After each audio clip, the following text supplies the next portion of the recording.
Lotus Ayurveda India में आपका स्वागत है। मैं हूं उत्पल चौधरी। आज हम बात करेंगे सेक्सोमेनिया की। एक ऐसा अजीब सेक्स विकार जिसमें व्यक्ति करने लगता है सोते समय सेक्स।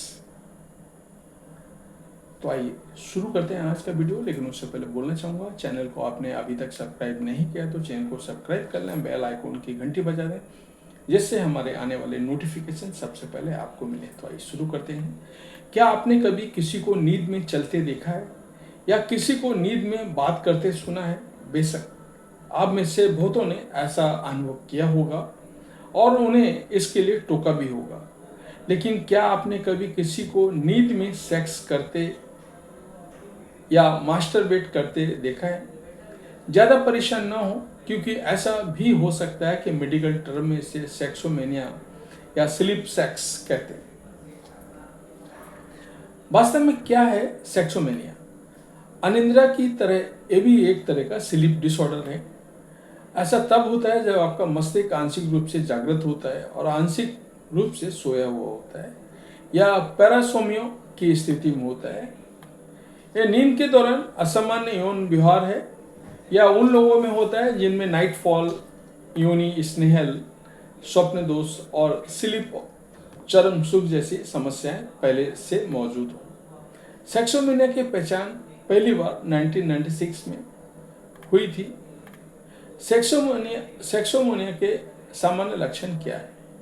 इसके लक्षण अजीब होते हैं। इसके सामान्य लक्षण में व्यक्ति की नींद के दौरान सेक्स करना शामिल है, जैसे साथी के साथ फोरप्ले, पेल्विक थ्रस्टिंग, यौन संभोग की तरह व्यवहार करना, हस्तमैथुन, यौन संभोग, चरम सुख। स्लीप सेक्स की तीव्रता सभी में अलग अलग हो सकती है। कुछ यौन संबंध रोगी केवल यौन उत्तेजना वाली आवाजें निकालते हैं, कराते हैं और सेकिंग करते हैं, जबकि अन्य यौन गतिविधियों में शामिल हो जाते हैं, हस्तमैथुन या पार्टनर के साथ सेक्स करने लगते हैं। चरम मामलों में यौन कार्य करते समय इस विकार से निपटने वाले व्यक्ति हिंसक भी हो सकता है। ज़्यादा खतरनाक क्या है? वही जो स्लीप वॉकिंग और बात करने के दौरान होता है कि बाद में व्यक्ति को याद ही नहीं रहता है कि उसने क्या किया था। सेक्सोमेनिया का कारण क्या है?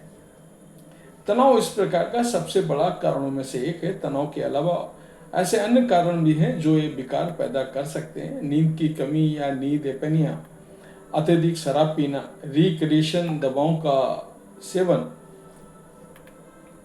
क्या इसके स्वास्थ्य पर भी प्रभाव पड़ता है? शायद नहीं। कुछ लोग कहते हैं कि ये एक आनुवंशिक घटक है जो इस समस्या का कारण बन सकता है। साधारण मामलों में इसकी सेहत पर कोई असर नहीं पड़ता है, पर इस एक्टिविटी के कारण आपको शर्मिंदगी का सामना करना पड़ सकता है।